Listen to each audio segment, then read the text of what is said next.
You're listening to a Frequency Podcast Network production.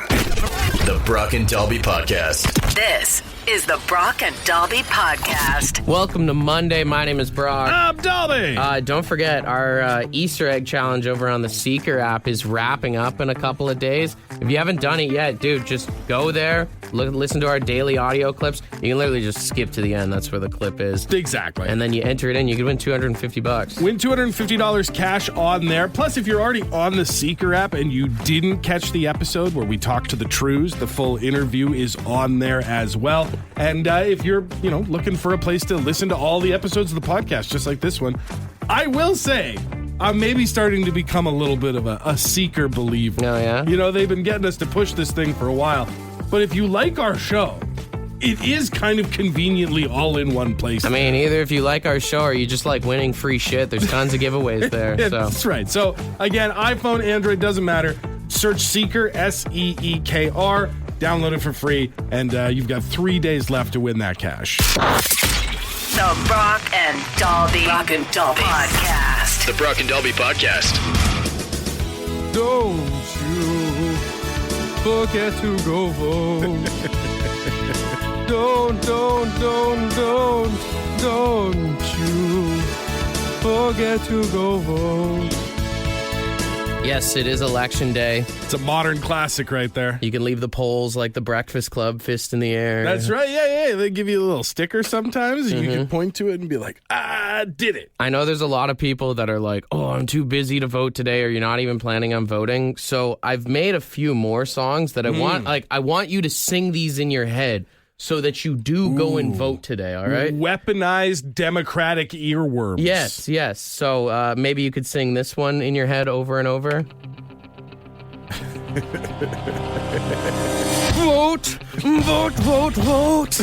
Don't forget to vote. You better fucking vote. It's aggressive, but I like it. It's aggressive, but it hits the point. It lands. It's where it's supposed to be. I hope someone's at work today like, vote.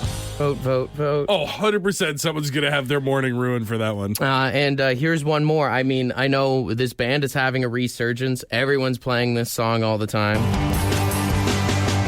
Don't forget to vote. If you don't, you can't complain.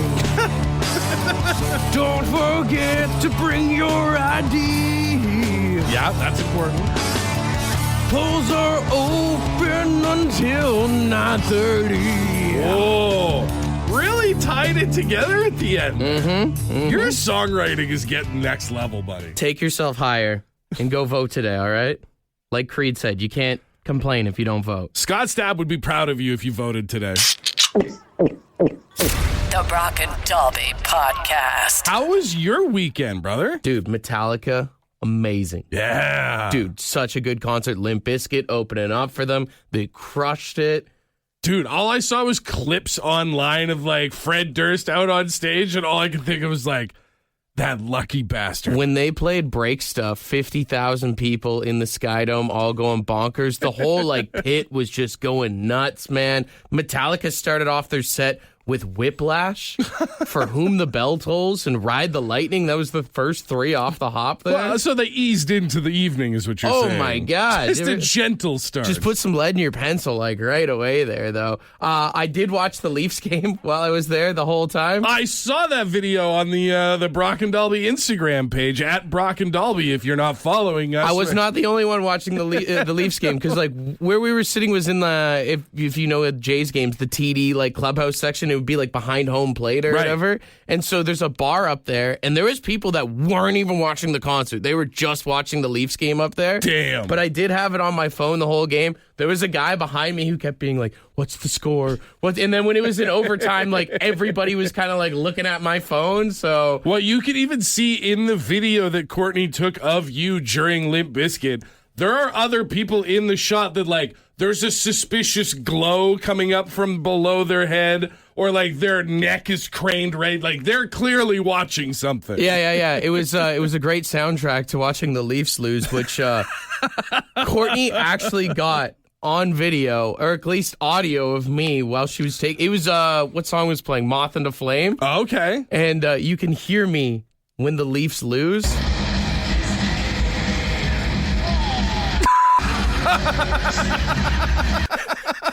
It's officially my least favorite song now.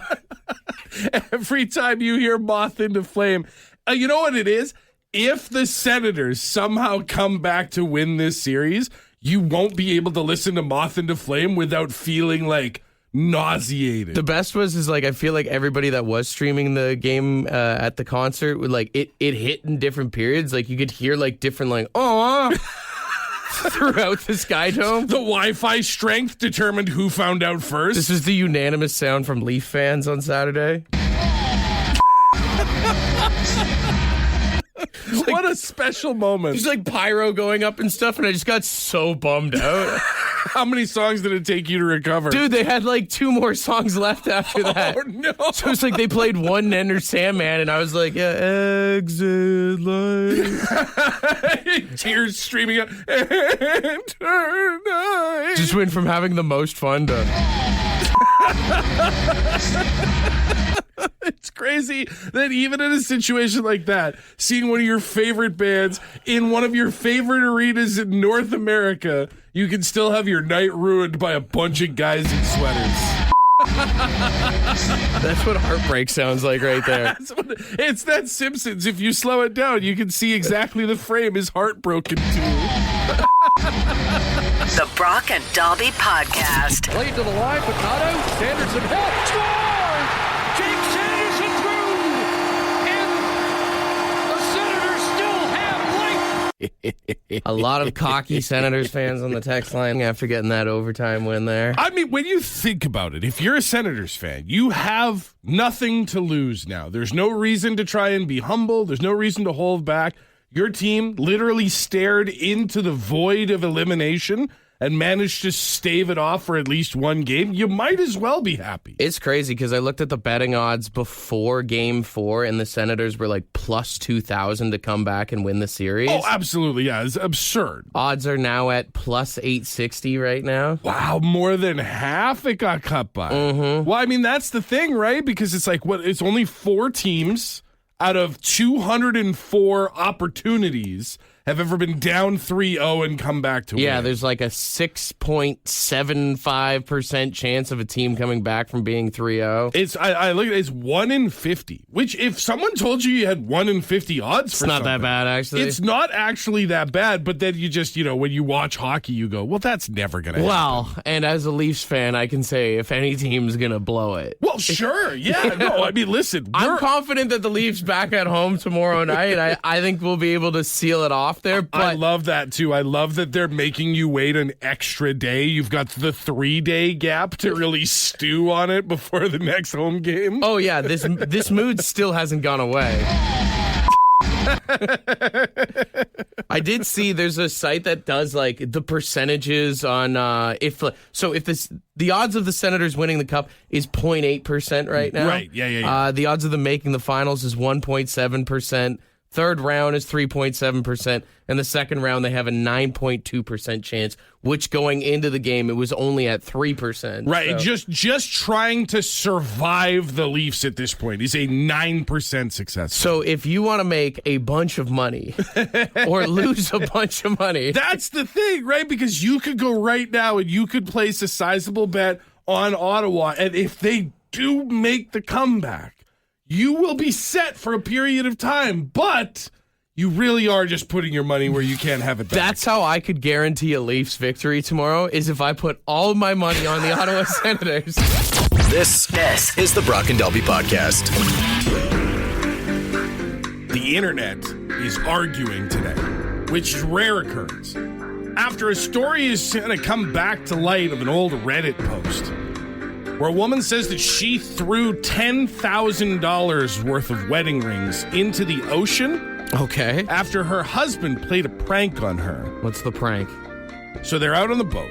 They're enjoying what seems to be lovely evening in the sun. When all of a sudden the husband, who is alleged to be a bit of a wild card, bit of a jokester, says, "Honey, I need to tell you something. Need to be honest with you. This has been bugging me for a while, and I need to come clean. I've had an affair." Looks her dead in the eyes, says, "I've had an affair." She obviously freaks out. He does not do anything to dissuade her of this opinion. He's apologizing. I'm so sorry. She, in one move, whips off the wedding ring and the engagement ring, again, valued at about $10,000 US. Just throw it into the ocean? Fires it into the ocean. Don't need these anymore. What kind of prank is that, dude? He starts screaming, "You idiot." It was just a prank. I didn't actually have the affair. Listen, I like to have fun, but like, what are you doing, man? What's the end goal on that one? Like, what do you think the best case scenario for telling your wife that you've been cheating on her as a joke would possibly be? It doesn't even seem like it was a joke. That just seems like a guy who was admitting to something and then she freaked out and then he's like, just a prank, babe. Just a sick joke. Yeah, he sounds like one of those lame YouTubers. Like, it's just a prank. Relax. Like, I think the craziest thing in this situation is that he has her convinced that there is some universe where she is the bad guy. like she's being overdramatic. That's the whole post. It's that whole "am I the a-hole" thing on Reddit. She made this post because she's like, ever since we got back from the boat trip, we've been arguing over who's in the wrong. And it's crazy that there's anybody out there that thinks that it's her. I just don't know what was going through this guy's mind where he's like, this is funny. This will be great. What a moment this will be. Pranks are just weird in general. Like, we talked about this at the beginning of the month with April Fool's Day. Yeah. But, like, pranks just so heavily rely on taking somebody who trusts you or believes in you and just lying directly to their face. Yeah, but this is so far past that. Like, it's personal, right? Yeah. Absolutely. Like, there's no way that you can just be like, gotcha. Yeah. That's not one of those pranks. Yeah, like, that's the thing. It's like, okay, so she keeps the rings on in this fictional scenario. And what, just starts crying her eyes out instead? Like, you've ruined the boat trip at the very least. And now, at very worst, there's $10,000 in jewelry in the ocean. I'm surprised she didn't murder him. Out in the middle of the water, she should have drowned him, honestly. Like, the rings aren't the only thing that should have ended up at the bottom of the ocean that day. legit. The Brock and Dobby Podcast. Pretty unanimous on the text line. We were talking about a guy who pranked his wife by saying that he had an affair. She got mad and threw her $10,000 wedding ring into the ocean. Nobody is on his side in this argument. Well, it'd be like going into work today and be like, I quit. And then you show up tomorrow and they're like, what are you doing here? And you're like, I was just kidding. It was just a prank, you guys. We asked you guys if you had any pranks, 762-555, that had gone too far. I thought this one was funny. So I thought it would be really funny to pretend to propose to my ex-girlfriend at a Jays game. We were still in the relationship. We were very happy. Things were good. But I don't think either of us was really thinking marriage.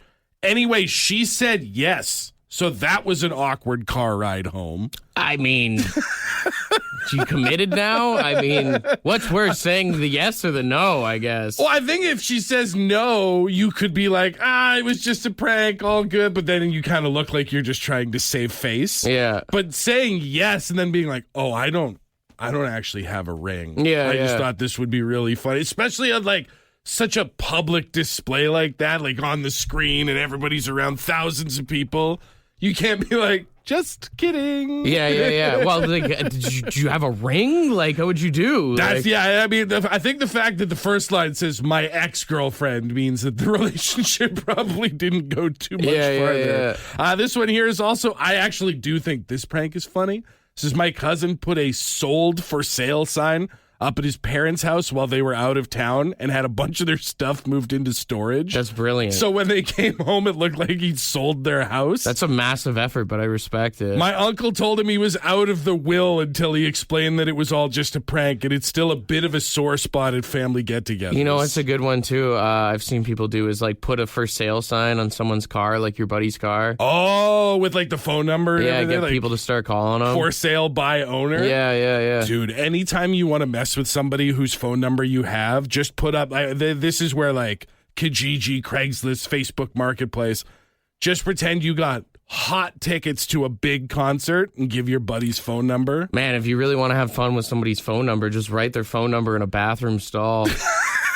Well, that's a good time. It said so right there on the wall.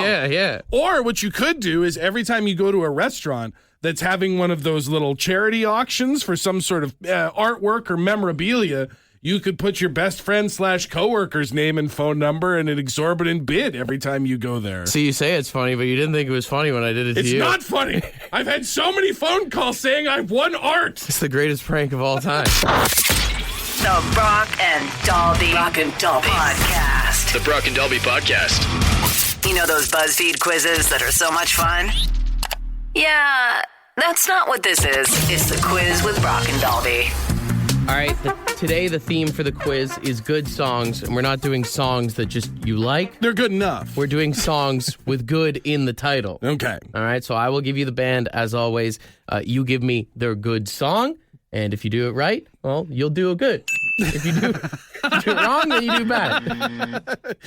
Why are you talking to me like I'm potty training? All right, first one here, very easy one. When I say the Gorillas, you would say? Feel Good Inc.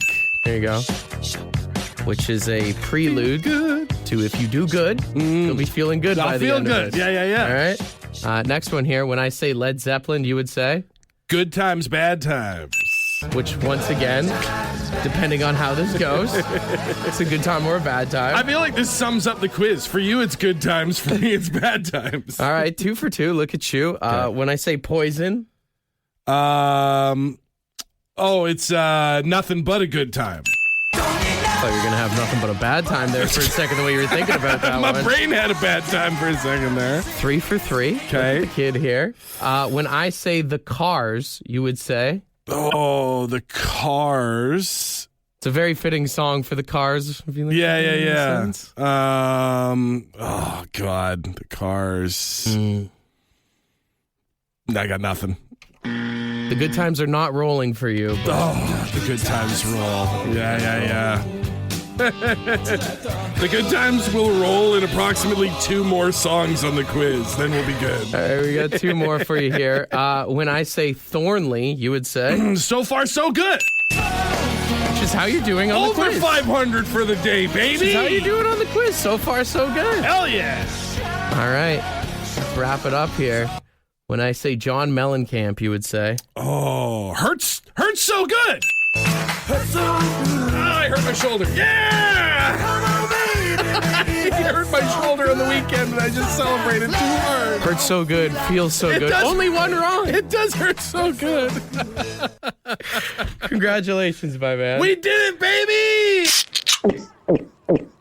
The Brock and Dalby Podcast. You guys wouldn't know this, but Brock would, that I booked out of here pretty quick at the end of Friday's show. I had to go home, get some work done, and then I had a tattoo appointment scheduled. Oh, you didn't tell me what it was for. You just said you had something going on. That's very right. vague. So I'm going to roll up my sleeve here, and I'd like to show you for the first time, I'd like to introduce you to Shelby. Did you get a turtle tattoo? I got a turtle You tattoo. got a turtle tattooed on you? So now, before you say anything mean, this was designed by my 10-year-old. Okay. This was, Alex? Alex came up to me because Alex had given me this tattoo, designed this tattoo on this Drew one, it, yeah.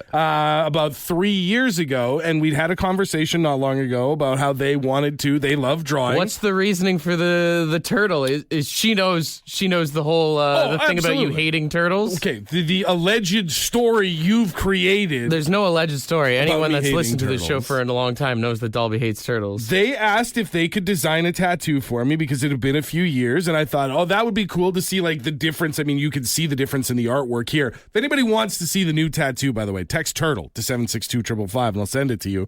And I said, you know what?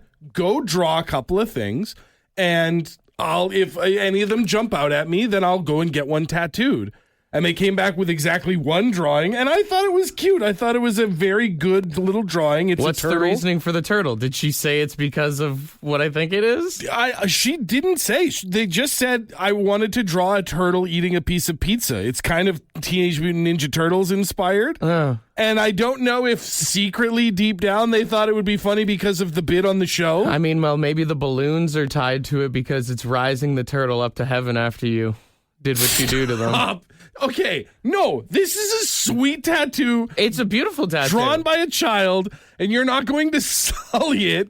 I thought, if anything, I said, yeah, I'll get this tattoo because it'll prove once and for all You wouldn't get a tattoo of something that you hate on your body, on your arm. So you're trying to persuade people that you like turtles by getting a turtle tattooed on your arm? I'm just saying, if I hated turtles, would I have a turtle tattooed on my arm? That's the question. All right. That's the question. We're stretching here. I got the tattoo because I'm a loving dad and my child wanted to do something nice for me. I think the artwork is amazing. Alex did a fantastic job. As a side note, I think this proves that you have been lying for 5 years and I don't hate turtles. I think everything that you just said there is a whole stretch to try and get people to think that you do not hate turtles is what it is. This tattoo is the truth. This is the honesty that you have been hiding for the last 5 years with your bizarre propaganda. So is the 3 balloons kind of like similar to the teardrop tattoo? Is that how many turtles that you've killed? Or? Stop it. No. Is that how that works? It's 3 balloons just like in Mario Kart battle mode. 3 balloons means unharmed. So it means full health. This turtle is Did you feed a turtle a pizza? Is that how it died? Turtles eat pizza. You saw that on the cartoon. Is that it? Yeah. You feed it pizza and it becomes a crime-fighting ninja. I think Alex knows exactly what she was doing with this one. That's science. If you want to see the turtle that we're calling Shelby, text turtle to 762-555. How did I know you were going to twist this? I'm not twisting anything. How did I know you were going to find a way? Said you got a tattoo so that people won't think that you hate turtles. That's not what I said. I said I got a tattoo. Exactly what you said. I got a tattoo because my child drew it for me and I thought it was adorable. But as a side note, it's proof that I don't hate turtles. Okay. If you got to prove it with a tattoo. Just saying. You're not a good friend. Great work to Alex, though. A round of applause. A round of applause. Did a fantastic job on the tattoo. Also, shout out to Will at Mutiny who did the tattoo. We appreciate everything that he's done for the show. Tattoo or not, Dolby still hates turtles. Never forget, guys. You're just an absolute monster. This is the Brock and Dolby Podcast. Went to the Metallica concert on Saturday. It was an epic show, but man, there's so many people that were just wasted there, dude. Oh, I can only imagine. I mean, you have, 50,000 people all at a rock show? Someone's going to get too drunk. I was just wondering how much money they made on beer sales alone, because it's like $20 a beer, like for a tall can of Bud Light or something. Gross. Yeah. That's gross. But then I also had a thought, as the concert was clearing out, it was just like empties all over the place. Oh, for sure. And I was like to Courtney, are you allowed to just start picking up empties at a concert? Like, can I take these home? Like, if you took a garbage bag in your pocket at the end of the night, could you just get down with the cleaning crew? They'd probably be happy for the help. I've never seen anyone try and do it before, but I mean, if you go to a big game or a concert, like, you could probably cash out pretty good if you just started collecting empty cans. I mean, you watch, right? Especially at a concert with like an active floor pit area. They just push broom all the cans into one area. It's a massive pile. If you just scoop that all up, like, do you think the Sky Dome has a guy who takes back empties on the weekend? Well, think about it like this. Like, there was 50,000 people there. Right. And let's say like half of the people drank 2 beers. That's still 50,000 beers. What is it? 10 cents a can. That's $5,000 in returns, if my math is correct. That's crazy. Also makes it feel even more insulting that those beers are $20 a piece. Right? But I mean, like, even if you go to the bar, are you allowed to, because you're purchasing the drink? Right. Are you allowed to take your bottle or your can home with you? I mean, I suppose one depends on how you're getting home. You know, if you're going out to your car with a bunch of empties. Sure. But if you think about it, you paid for it. You paid the deposit on it. It's your can or it's your bottle or whatever receptacle they've given to you. So theoretically, there shouldn't be anything. Like, the guy at the door shouldn't have any cause to stop you if you were to walk out with a bag of empties. As long as it's empty. Right. They can't get mad at you. That's just it. Yeah, as long as you can, like, tip it upside down and show that there's nothing in there. And I would even argue, it's like, how many people do you see go around this city with their little wagons and their bags, like, going around digging through on recycling days and stuff? Absolutely, yeah. I mean, I think more than, like, there's no legal right for them to stop you. I doubt even any bar in town would have a policy to stop you. I think the only thing that stops people from doing it is then you have to cart around, 5 to 10 empty cans or bottles at the end of the night? Pretty tough to pick up a chick from the bar. You want to come back to my place as you got 2 garbage bags? You've got a little red wagon full of empty cans. Hey, babe. You want to come back home with me? Look how fiscally responsible I am. The Brock and Dalby Podcast. Talking about biggest return you ever got on empties, like liquor bottles, beer cans, all that kind of stuff. A lot of people talking about their college days, maybe like $300, $400. Some people saying they take in about $100 every single month. There's one guy that says he used to be a rink rat. And hockey tournaments would always be a good haul for him. He said he's averaged around $500 each weekend. I mean, that's the thing, is any situation where you can be the recipient of a lot of people's cans and bottles, you're going to make out like a bandit. Like, I didn't have the patience. Me and my friends would go every couple weeks. So, like, my biggest haul was like $50 maybe. We've got a friend of the show, Ray, on the phone. Everyone's texting in their numbers, but I think you're taking the cake. Could you share your number? Yeah, it was $1,497, and it was the empties from our ball team.